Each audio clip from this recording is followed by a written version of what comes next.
Hello everybody. Today I want to talk a little bit about the rein contact in the walk and how you can help your horse transition from the free walk that we're in right now, where your horse walks very freely on a super long rein. And this is the type of walk that you would use when you're first getting on, and maybe you're going to ride for 10, 15 or 20 minutes just in a nice, stretchy, long and low frame with your horse, and let him warm up muscles and joints and all those good things. And then of course you're going to come to that place where you're going to say, okay, so now we're going to go into our working phase of the session that you're riding. And a lot of people don't know and aren't quite sure what to do with their hands when they go from free walk to the working frame and the medium walk. And I want to just show you how you can help your horse a little bit with that.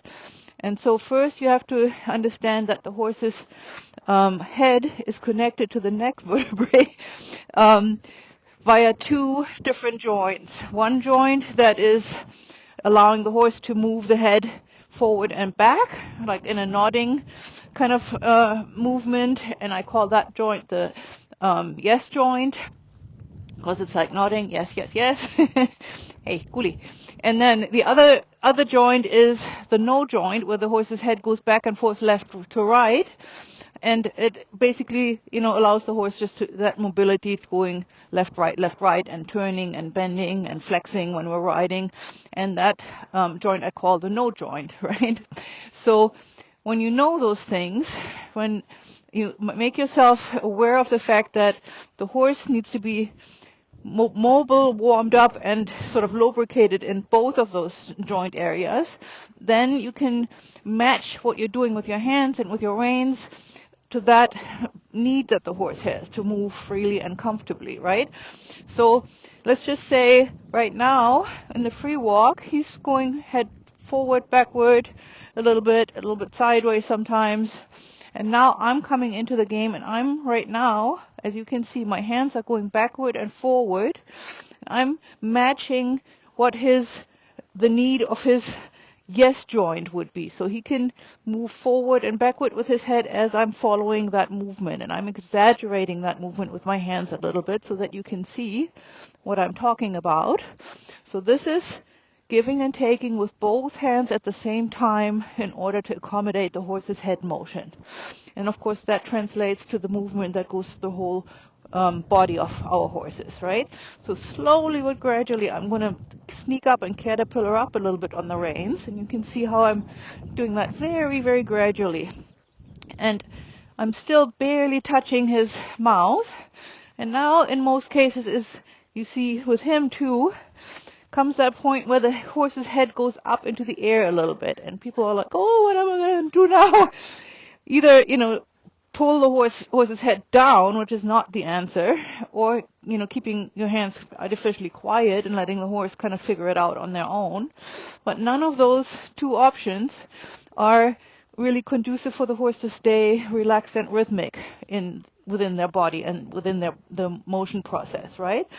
So a better option would be to say, okay, I'm going to give to the horses no joint. And if you can see this now, I'm moving my shoulders and my hands in sync with Cooley's shoulders, meaning my right shoulder goes forward when Cooley's right shoulder goes forward. My left shoulder goes forward when his left shoulder goes forward. Back and forth, right? And I make a little bit of a cabinet of my upper body so that my elbows are almost like Velcro to my hips. This is just for a moment, just to demonstrate sort of the mechanics of it all. It's not to say that you have to always ride this way, but it helps to start out this way. So here is, as you can see, this very long rein, and all I'm doing is I'm massaging by moving my shoulders through my seat bones. I'm massaging Cooley's back. My lower legs go on left, right, because all rein contact always, of course, has to be accompanied by the appropriate leg and seat and weight aids. And so before you know it, there's actually a different feel that goes through Cooley's body and starting in his mouth, but also a willingness to accept a little bit of a rein contact each time one of my hands comes back. And I call that massaging the corners of the mouth. And so you see now he is walking quietly and quite contently with a longer, lower headset, rather than bringing his head up and resisting the, pressure that he might anticipate that will come from, us asking for a medium walk. And so now I'm making my reins a little shorter again. And then I'm going to go back and forth between what I call one-sided rein contact, one rein at the time, one side at a time, which is this whole shoulder-to-shoulder thing that I always talk about. And then I'm going to go and say, hey, and now I'm going to go back to two-sided, giving and taking with both hands and both reins at the same time. And the head comes up maybe a little bit for a moment. So I'm not going to exaggerate the pressure that I'm going to put on, but you see how he's actually surrendering to this. What I'm offering him is saying, hey, look, I'm actually allowing your yes joint, your nodding need, the horse's head that needs to nod when he's walking.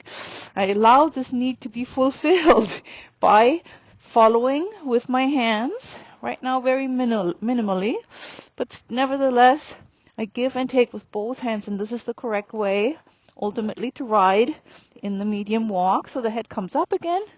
Then I use a little bit of knee pressure and lower legs to, basically support the rest of his body to follow through, because I can't just pull on the reins in the front of the horse and say, here, I want you to be nice and round.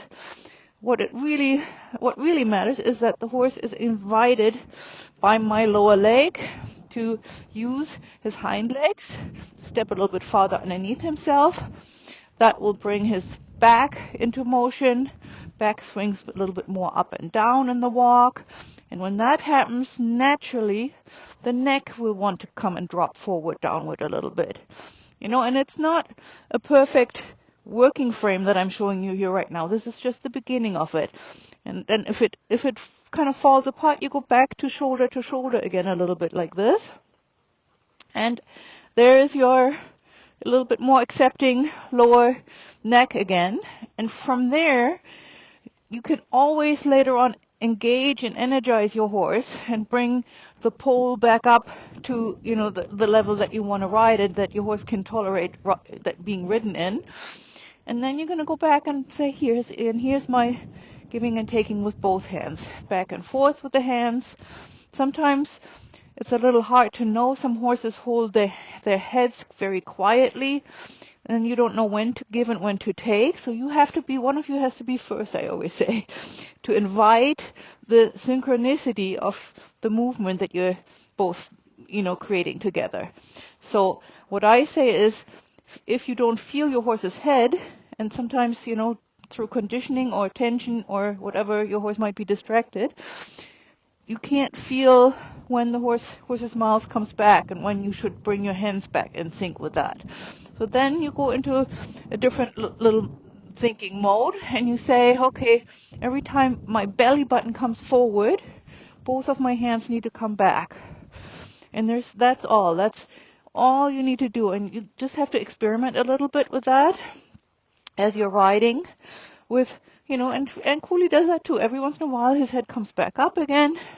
If it does, I go and say, hey, okay, let's go back to the no joint, shoulder to shoulder riding, one rein contact at the time, left, right, taking back in sync with the shoulders.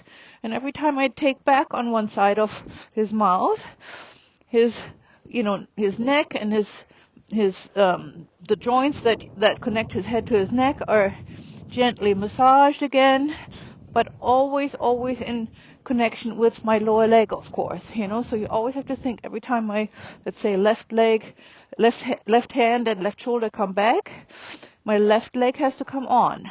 My lower legs go left, right, the whole time.